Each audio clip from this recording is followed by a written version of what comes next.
It all started as a day like any other. If you had asked me 2 months ago how my life was going, I would have said things were fine. I had a decent job, a wife I loved, and 2 kids who were my world. My name is Jason, and I've been married to Rachel for 15 years. We met in college, and she was everything I could have ever wanted: smart, beautiful, and full of life. We got married a few years after graduating, and soon after, our kids, Olivia and Ethan, came along. Life was busy, sure, but it was good. At least, I thought it was. Our marriage, like most, had its ups and downs. We had our arguments about the usual things: money, time, and the stress of raising 2 kids. But we always managed to find our way back to each other, or so I believed. In recent months, though, something had changed. Rachel had become distant, more irritable, and it felt like every little thing I did set her off. At first, I thought it was just stress from her job. She worked in marketing, and her company had been going through a rough patch. She was putting in long hours, and I figured that was taking a toll on her.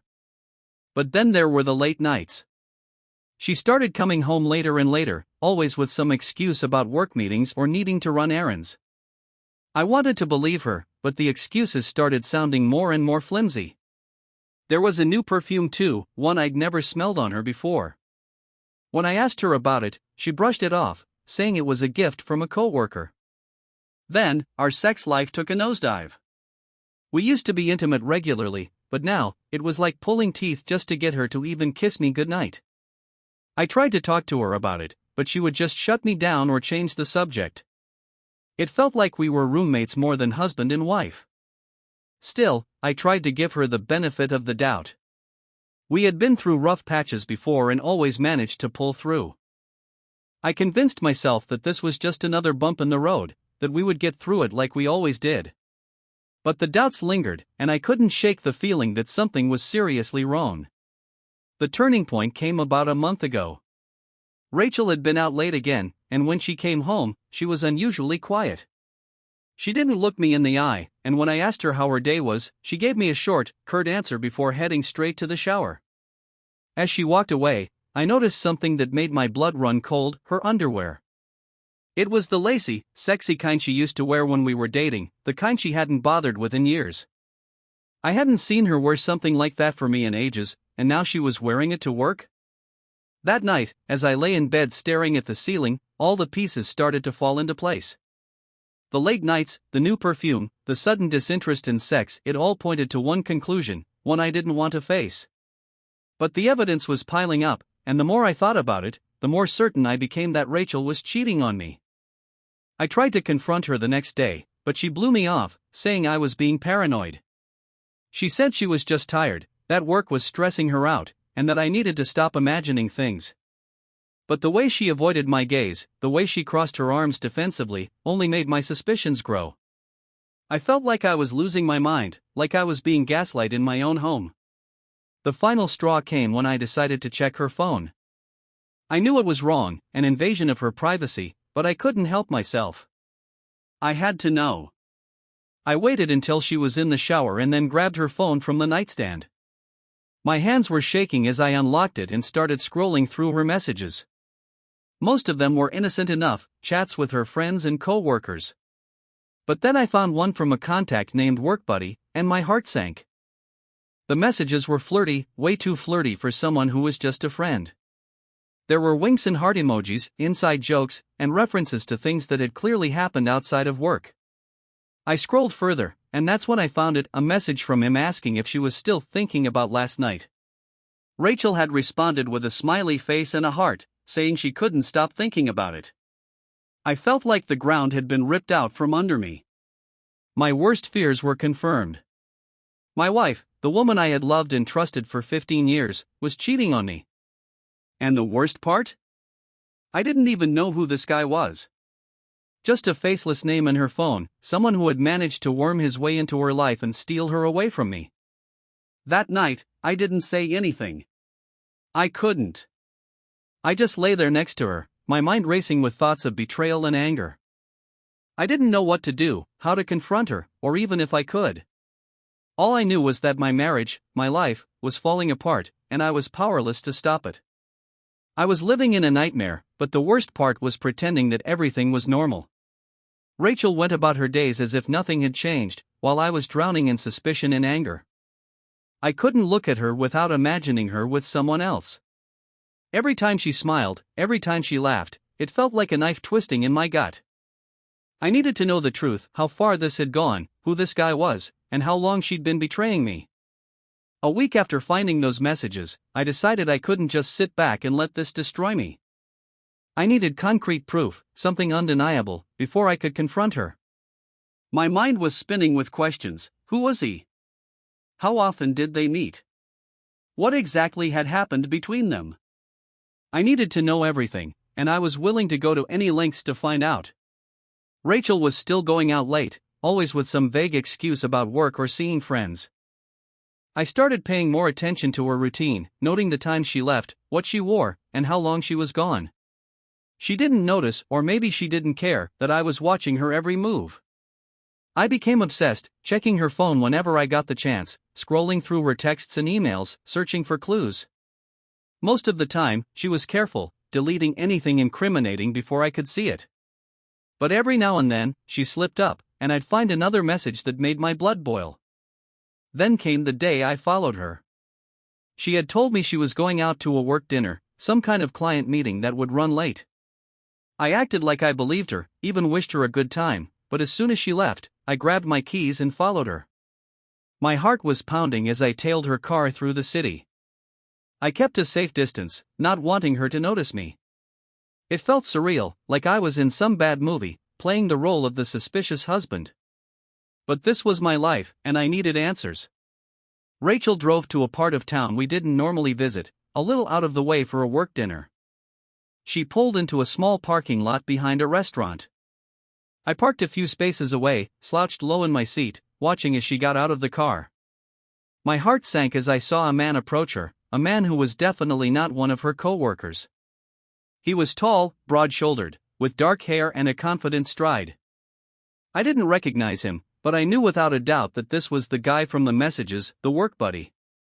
They greeted each other with a hug, one that lingered a little too long for my comfort. Then they walked inside together, laughing like old friends. I felt sick. It was one thing to suspect, to imagine the worst, but seeing it with my own eyes was something else entirely. The betrayal hit me like a freight train. I wanted to storm into the restaurant, to rip this guy apart, to demand answers from Rachel right there and then. But I held back. I needed to be smart about this. I waited outside, my hands clenched around the steering wheel, as the minutes ticked by. My mind raced with thoughts of what might be happening inside. Were they holding hands under the table? Was she looking at him the way she used to look at me? I could feel the anger rising in my chest, but I knew I had to keep it together. After what felt like an eternity, they came out of the restaurant, still laughing, still way too comfortable with each other. They walked over to his car, and I watched in disbelief as Rachel leaned in and kissed him. It wasn't a friendly peck on the cheek, it was a full-on, passionate kiss. My heart shattered. This wasn't just some harmless flirting, this was a full-blown affair. I snapped a few pictures with my phone, shaky as my hands were. I needed evidence, something undeniable that I could confront her with. As they drove off together, I followed them again, keeping a safe distance. They drove to a nearby hotel, one of those nondescript places that people use for business trips or, in this case, affairs.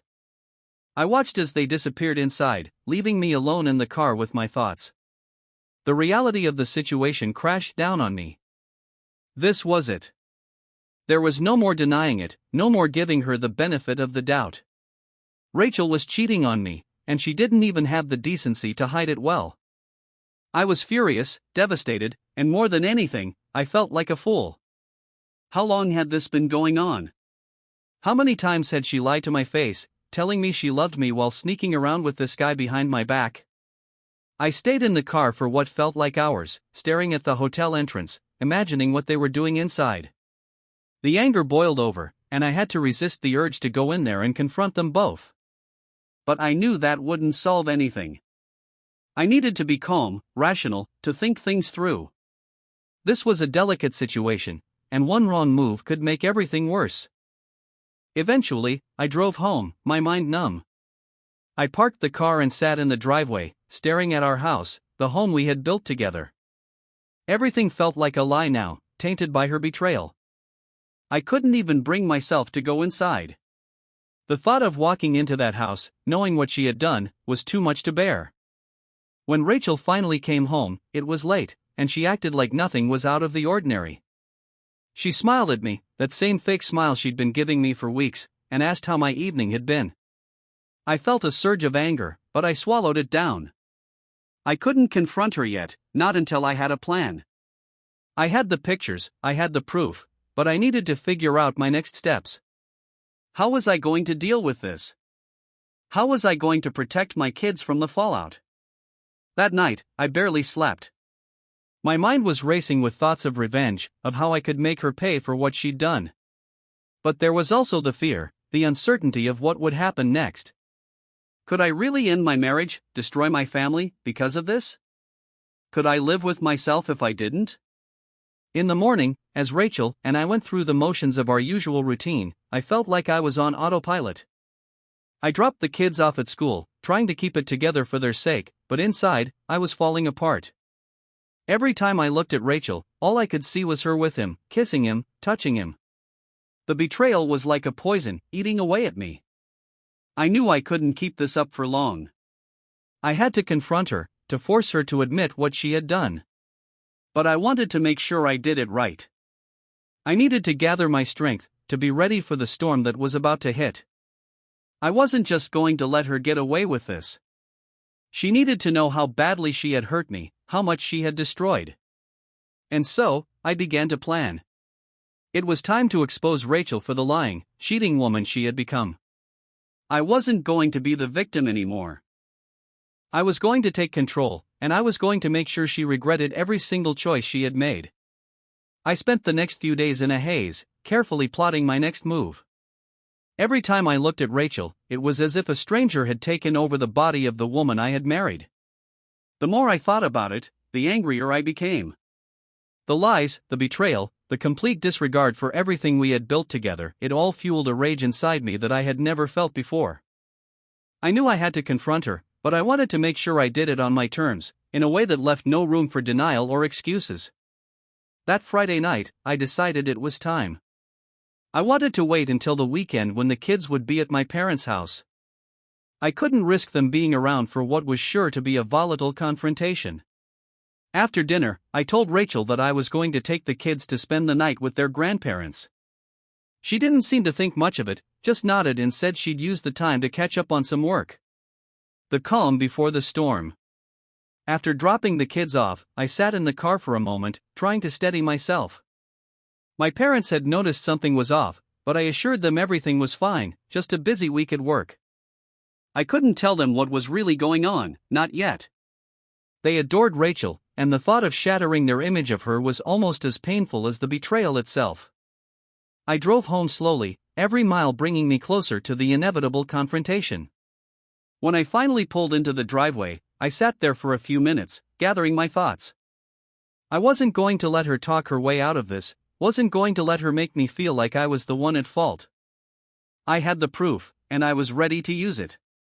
When I walked into the house, Rachel was sitting on the couch, her laptop open, a glass of wine in her hand. She looked up and smiled at me, that same fake smile that had become her default expression lately. My stomach churned with a mix of anger and disgust. "Everything okay?" she asked, her tone casual, as if nothing was wrong, as if she hadn't been ripping our family apart behind my back. "Yeah, everything's fine," I replied, trying to keep my voice steady. "We need to talk, though." Something in my tone must have tipped her off because I saw a flicker of uncertainty in her eyes. She closed her laptop and set it aside, sitting up straighter. "About what?" "About this," I said, pulling out my phone and opening the gallery.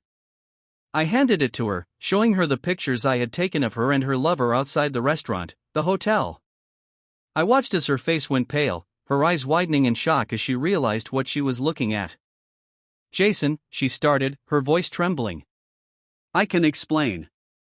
"Don't," I snapped, cutting her off. "Don't insult me by pretending there's an explanation for this. I know everything, Rachel. I know you've been cheating on me. I know you've been sneaking around with this guy, lying to me, lying to our kids. I've seen it all."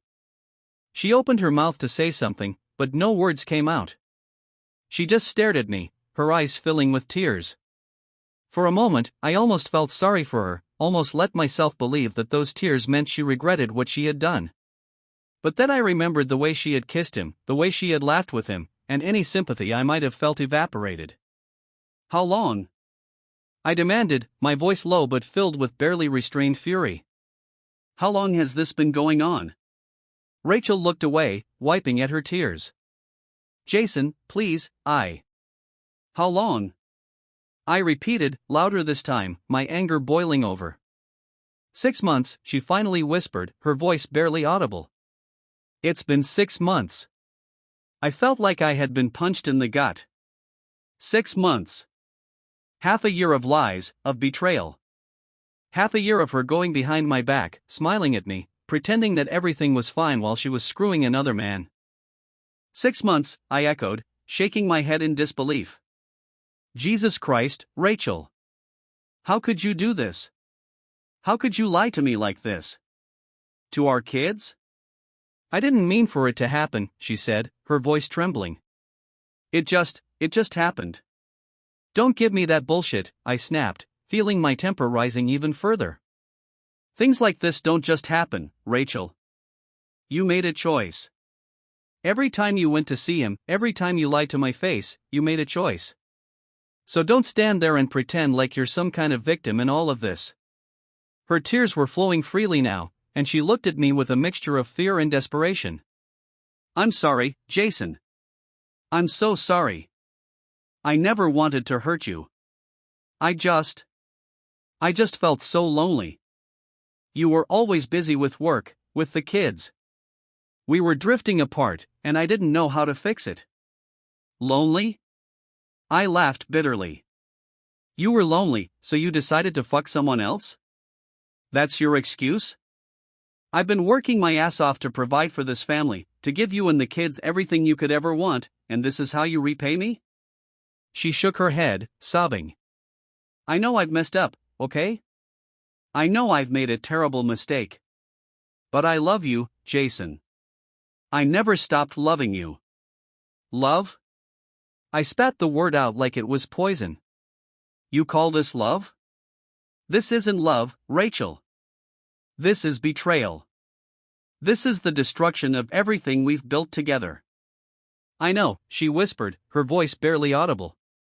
"I know I've ruined everything, but I want to make it right. I want to fix this." "There's nothing to fix," I said coldly. "You've destroyed our marriage.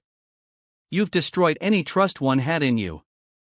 You think we can just go back to the way things were? Pretend like none of this ever happened?" She didn't answer, just looked down at her hands, wringing them together nervously. The silence in the room was suffocating, filled with all the things that couldn't be said, all the things that had been shattered beyond repair. Finally, Rachel looked up at me, her eyes red and swollen from crying. "Please, Jason," she begged.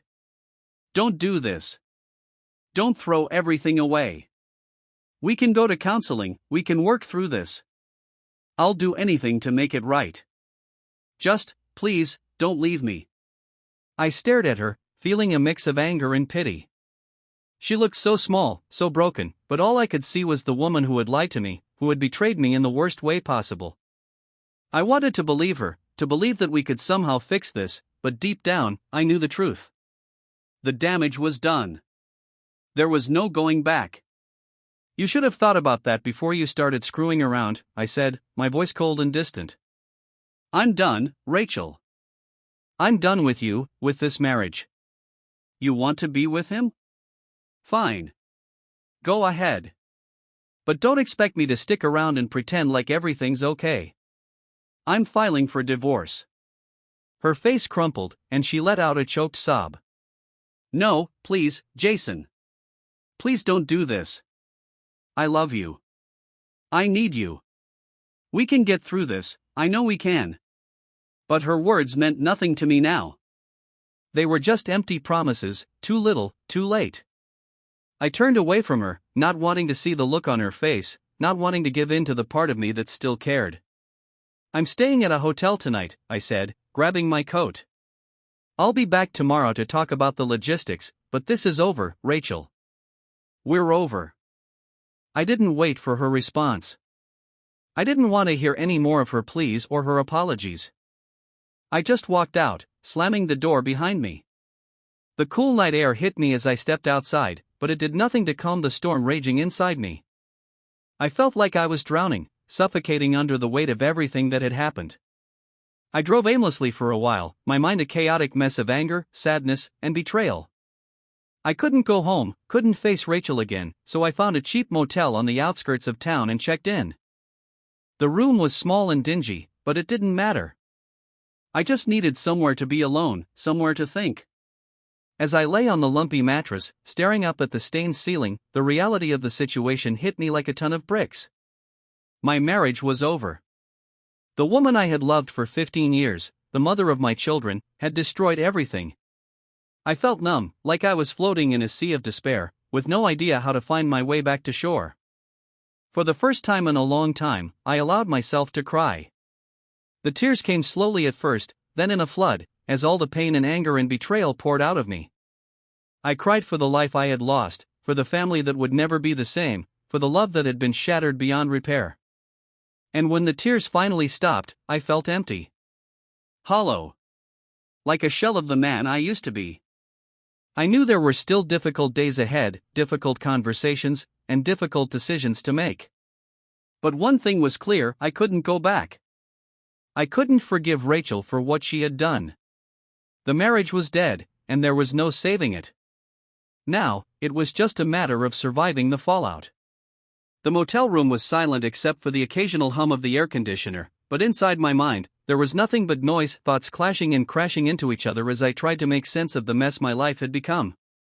Rachel's betrayal had shattered everything I believed in, and the more I thought about it, the more the anger grew. It wasn't just the fact that she had cheated, it was the way she had lied to my face, the way she had made a mockery of our marriage. And now, as I sat there alone, a different kind of thought began to take hold: revenge. I didn't want to be the guy who just walked away, who let her get away with it without feeling the full weight of what she had done. No, she needed to understand the pain she had caused, to feel it as deeply as I did.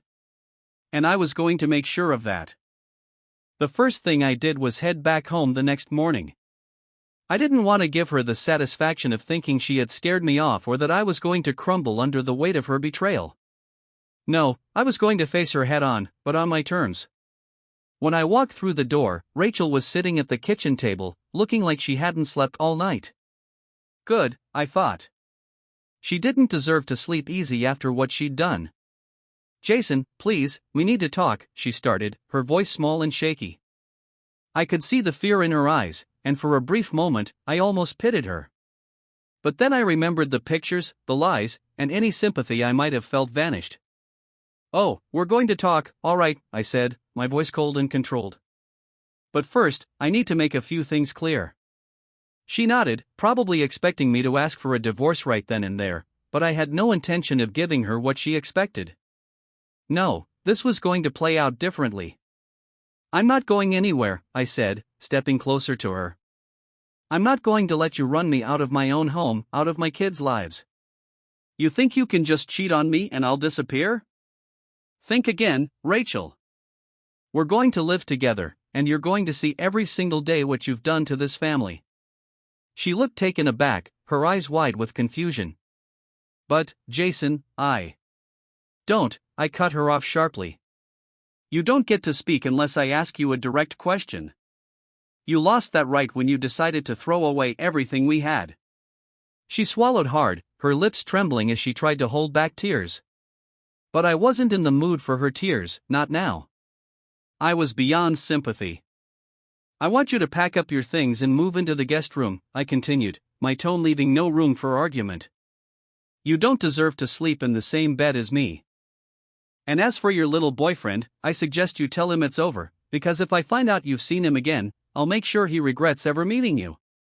Her face paled at my words, and she looked like she was about to protest, but she seemed to think better of it and just nodded. I could see the humiliation in her eyes, but that was the least of what she deserved. From now on, you're going to live by my rules, I said, my voice growing harsher. You're going to do everything you can to make up for what you've done, and you're going to live with the consequences of your actions. You think you can just apologize and we'll go back to the way things were? No, Rachel, that's not how this works. She looked down at her hands, tears finally spilling over as she realized just how serious I was. But I didn't care. Let her cry. She deserved every tear, every moment of regret. I wanted her to feel the full weight of what she had done. I don't want to see you with that phone, either, I added. You're going to delete every single message, every picture, and you're not going to have any contact with him ever again. If I even suspect you're hiding something, you'll regret it. She nodded again, wiping at her tears with the back of her hand, her shoulders shaking with silent sobs. But I wasn't done yet. And one more thing, I said, leaning in closer so she could see just how serious I was. You're going to act like nothing's wrong when the kids are around. You're going to smile and pretend everything is fine, just like you did when you were lying to me. But this time, it's going to be for their sake, not yours. Understood? Yes, she whispered, her voice barely audible. Yes, what? I demanded. Yes, I understand, she said, her voice trembling. Good, I said, stepping back. Now go pack your things. I don't want to see you until you've moved into the guest room. She stood up slowly, her legs shaky as she headed upstairs to pack. I watched her go, feeling a twisted sense of satisfaction. This was only the beginning. I wasn't going to let her off easy, not after what she had done. She was going to pay for every lie, every betrayal, and I was going to make sure she felt every ounce of the pain she had caused. Over the next few days, I kept a close eye on her, making sure she followed my rules. She moved into the guest room, just as I had demanded, and I could see the humiliation in her eyes every time she passed me in the hallway. Good. Let her feel it. I took control of the household, making all the decisions without consulting her. What we ate, where we went, how the house was run, it was all up to me now. Rachel was relegated to a secondary role, just as she deserved. I even started cooking dinner, something I hadn't done in years, just to show her that I didn't need her. The kids noticed the change, of course, but I made sure to keep things as normal as possible for them. They didn't need to know the details, not yet. At night, I made sure she heard me moving around in our bedroom, the bedroom she was no longer welcome in. I wanted her to know what she had lost, to feel the emptiness of the guest room she now called home. And when I saw her the next morning, her eyes red from crying, I felt a twisted sense of satisfaction. This was her punishment, and she was going to endure it. I started going out more, spending time with friends, going to the gym, anything to keep myself busy and away from the house.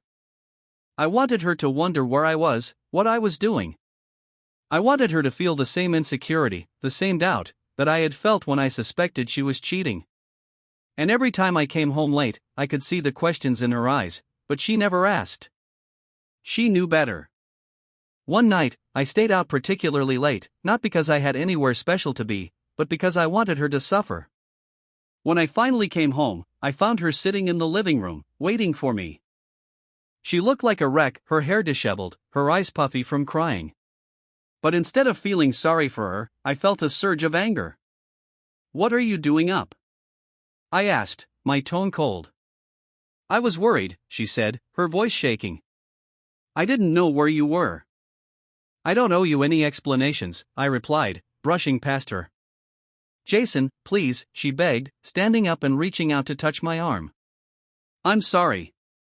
I'm so sorry for what I've done. I don't know what I was thinking. I just..." "Don't," I said, pulling my arm away from her. "Don't touch me." Her face crumpled, and she sank back onto the couch, sobbing uncontrollably. But her tears didn't move me. I was beyond caring. "I told you," I said, my voice icy. "You made your bed, now you have to lie in it. This is what you deserve, Rachel. This is what you chose." She looked up at me, her eyes filled with despair. "I don't want to lose you," she whispered. "I'll do anything to make it right." "You can't make it right," I snapped. There's no going back. You broke everything. You destroyed our marriage, our trust. You think an apology is going to fix that? I don't know, she sobbed. But I'll try. I'll do whatever it takes. I stared at her, feeling nothing but contempt. You're pathetic, I said coldly. You think you can just beg for forgiveness and I'll take you back? It doesn't work like that, Rachel. You've lost me. You've lost everything. She didn't respond, just sat there crying, her whole body shaking with the force of her sobs. I watched her for a moment, then turned and walked away. I didn't look back. I couldn't. The sight of her broken, humiliated, and begging for forgiveness was exactly what I wanted, but it also made me sick. Sick at what we had become, sick at what she had turned me into. But I wasn't done yet. The next morning, I started putting my plan into motion. If Rachel wanted to stay in this marriage, she was going to have to work for it. I started making demands, small at first, then increasingly unreasonable. I'd ask her to run errands at odd hours, make her cook elaborate meals even when she was exhausted, and criticize every little thing she did. I wanted her to feel the pressure, to realize that she was no longer in control of her life, that she was living by my rules now. And she did it all without complaint, desperate to make up for what she had done. I could see the toll it was taking on her, the way her shoulders sagged with exhaustion, the way she jumped at every little command. But I didn't let up. I wanted her to break, to see just how much she had thrown away. One evening, after a particularly grueling day, I found her in the kitchen, crying softly as she tried to finish making dinner. The sight of her, broken and defeated, should have made me feel some sense of victory. But instead, all I felt was emptiness. Rachel, I said, my voice low. She looked up at me, her eyes wide with fear, as if she was expecting another command, another criticism. But I just stood there, watching her, feeling the weight